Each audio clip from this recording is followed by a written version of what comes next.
Hello friends, केम छो? आज आपणे बनावीशुं दूधीनो हलवो। आ हलवो तमे व्रत के उपवास होय त्यारे खाई शको छो अने फक्त दूधनो ज उपयोग करीने मीठाईवाळानी दुकान जेवो दाणेदार दूधीनो हलवो बनावीशुं। तो चालो परफेक्ट माप साथे दूधीना हलवानी रेसिपी जोई लईए। दूधीनो हलवो बनाववा माटे पहेला आपणे ड्रायफ्रूटने शेकी लईशुं। तो एक पेन लई तेमां 2 चमची जेटલું घी उमेरीशुं અને ઘીને થોડુંક ગરમ થવા દઈશું। ઘી ગરમ થાય એટલે 2 ચમચી જેટલા કાજુના ટુકડા અને 2 ચમચી જેટલા બદામના ટુકડા ઉમેરીશું અને ગેસની ફ્લેમ સ્લો કરી 2 થી 3 મિનિટ માટે શેકી લઈશું।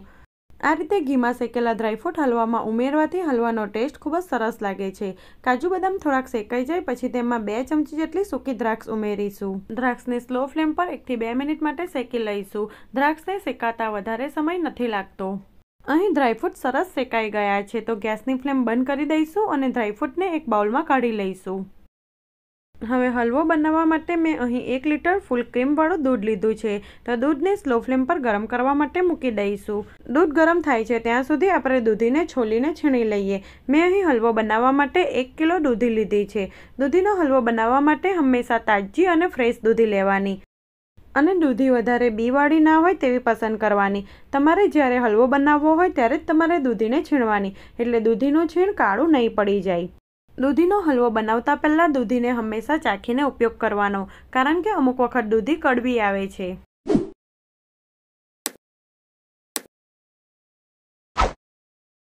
દૂધી છોલાઈ જાય પછી તેના 2 ભાગ કરી દૂધીને મીડિયમ સાઇઝની છીણીથી છીણી લઈશું।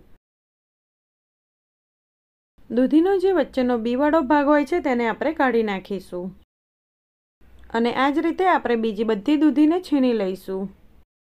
એ જ રીતે મેં બધી દૂધીનું છીણ કરી લીધું છે અને વચ્ચેનો જે બીવાળો ભાગ હતો તેને કાઢી લીધો છે। આ વચ્ચેનું બીવાળી દૂધી હોય તેનાથી તમે દૂધીનું શાક અથવા તો દૂધીનું જ્યુસ બનાવી શકો છો।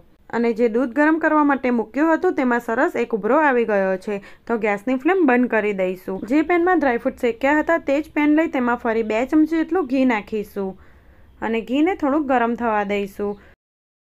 ઘી થોડું ગરમ થાય એટલે દૂધી છીણીને રાખી છે તે ઉમેરીશું અને ગેસની ફ્લેમ સ્લો રાખી દૂધીના છીણને 4 થી 5 મિનિટ માટે શેકી લઈશું। આ રીતે દૂધીને ઘીમાં શેકવાથી હલવાનો ટેસ્ટ ખૂબ જ સરસ લાગે છે અને દૂધીમાં જે પાણીનો ભાગ હોય તે બળી જાય ત્યાં સુધી દૂધીના છીણને શેકવાનું છે। વચ્ચે વચ્ચે તમારે દૂધીના છીણને હલાવતા રહેવાનું એટલે તે બરાબર શેકાય। દૂધી શેકાશે એટલે તેનો કલર પણ થોડોક ચેન્જ થઈ જશે। આટલી દૂધી શેકાતા લગભગ 5 થી 10 મિનિટ જેટલો સમય લાગે છે।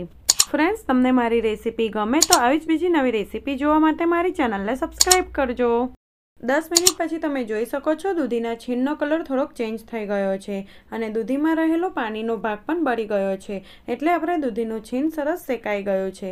હવે તેમાં ગરમ કરેલું 1 લીટર ફૂલ ક્રીમવાળું દૂધ ઉમેરીશું। હલવો બનાવવા માટે હંમેશા મલાઈ ઉતાર્યા વગરનો અને તાજા દૂધનો જ ઉપયોગ કરવાનો એટલે આપણો હલવો એકદમ સરસ માવાદાર બને। 1 કિલો દૂધીની સામે 1 લીટર ફૂલ ક્રીમવાળું દૂધ લેવાનું એટલે તમારો હલવો પણ એકદમ સરસ બનશે। સાથે તેમાં 2 મોટી ચમચી જેટલી દૂધની ફ્રેશ મલાઈ ઉમેરીશું અને સારી રીતે મિક્સ કરી લઈશું।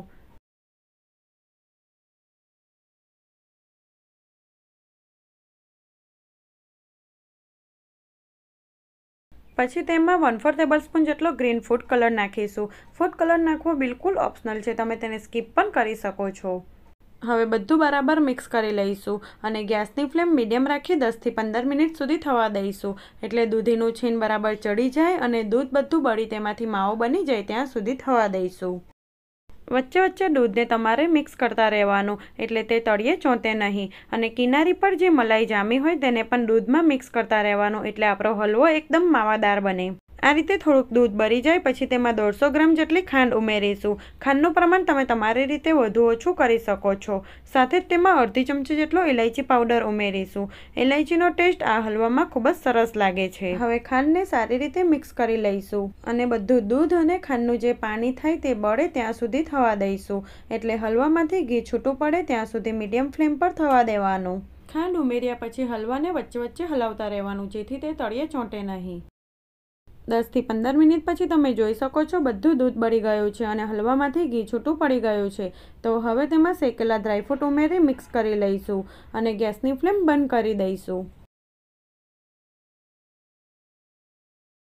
તો એકદમ મીઠાઈવાળાની દુકાન જેવો માવાદાર દૂધીનો હલવો બનીને બિલકુલ તૈયાર છે. આપણે હમણાં તેને પ્લેટમાં સર્વ કરી લઈએ. આ દૂધીના હલવાને ડબ્બામાં ભરી ફ્રીજમાં 3 થી 4 દિવસ સુધી સારો રાખી શકો છો. આ હલવો ટેસ્ટમાં એટલો સરસ લાગે છે કે એક વખત બનાવશો તો વારંવાર બનાવવાનું મન થશે. તો ફક્ત દૂધનો જ ઉપયોગ કરીને એકદમ સરસ માવાદાર દૂધીનો હલવો તમે આ રીતે એક વખત જરૂરથી બનાવજો અને તમારો અનુભવ કોમેન્ટ કરી જણાવજો. રેસીપી ગમે તો મારી ચેનલને સબસ્ક્રાઇબ કરજો. Thanks for watching.